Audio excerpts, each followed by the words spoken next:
Browns 31-23 losers in Detroit against the Buffalo Bills as the Bills escaped that snowstorm to come here and beat the Browns after a slow first half for Buffalo. You might be able to hear a drum line behind us, I assume, getting ready for that Thanksgiving game that's going to be here between the Lions and Bills, who will be back here on Thursday. But Mary Kay, to me, this game was about missed opportunity in the first half.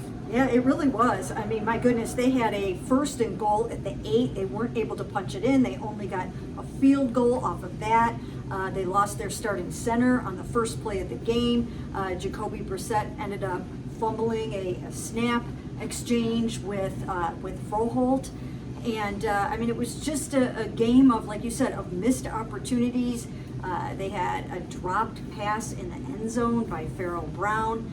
And then once the Bills started to pile up score after score after score, they went to that ground game and eked out 171 yards rushing. Yeah, Ashley, what I kind of saw was a Bills team that was trying to get out of the snow for 2 days. Yeah. Showed up, kind of were sleepwalking a little bit, and then the Browns let them kind of wake up, and the Bills just dominated after that. Yeah, I mean, I think like Mary Kay's lead said it best, right? Once the Bills thawed out and could feel their extremities again, it was off to the races. And I think, this game, we did kind of, I think, as a staff, pick this game to be pretty close. And the final score ended up being that. But for most of the game, the Bills really just were in control. I think they outscored the Browns like 28-6 over the last 3 quarters. I mean, it was just, I think, a perfect, way for them to thaw themselves from icy Western New York out here, and Cleveland, like you guys said, they didn't take advantage of the opportunities they had early in the game, and that's what separates good teams from not so good teams. Yeah, that's something Joe Bitonio mentioned too. Winning teams score on that red zone possession as one example. Mary Kay 3-7 now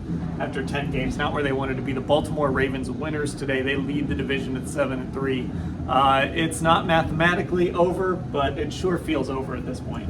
Yeah, remember last week when Myles Garrett said the Browns had to win their next 2 games to remain in the playoff conversation? Well, he had to change his tune a little bit after this game because they still have to get up for the Bucs next week. They are not mathematically eliminated. If they do win out, if they win their final 7 games, they possibly can remain in the picture for some kind of a wild card spot or something. It's not very realistic. Right now they have a 4% chance of making the playoffs. They've lost 6 of their last 7.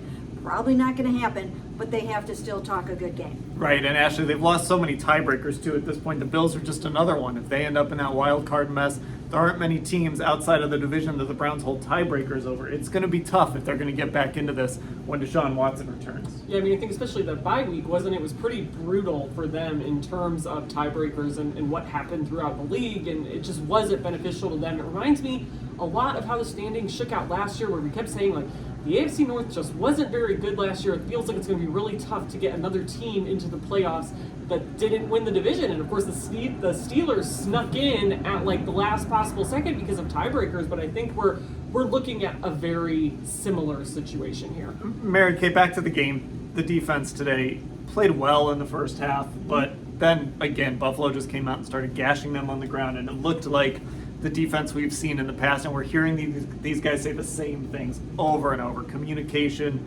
knowing what you're supposed to do. It's really discouraging to hear this stuff in Week 11. Yeah, it really is, because at this point, I mean, what more can they do? What more can they say? Teams know what to do. Once they get a little bit of a lead, they just start pounding it on the ground. 2 running backs had 86 yards apiece.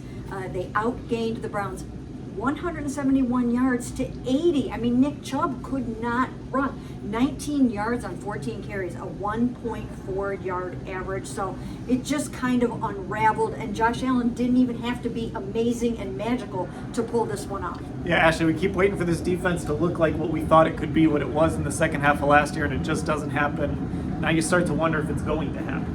Yeah, I mean, I think you and I tried to get at that with John Johnson 3 a little bit today, and, he brings up, guys have to believe in the system. So the obvious follow-up is, well, do the guys in this locker room actually believe in the system? And he wouldn't go, I think, as far as to throw Joe Woods under the bus. Obviously, he, I think, is just trying to do his job like most of these players on this team. But I don't know. It's just really hard to reconcile just hearing and seeing the same things every single week at this stage. Standing in the locker room while guys were walking in and out, I heard somebody just randomly, I don't know if they were joking around or what, yell something like, "Know your fits, make your hits." And that's something that the Browns have not been doing on the defensive side over these last few weeks, really all season long, with a few exceptions. Browns losers to the Buffalo Bills, 31-23 here in Detroit.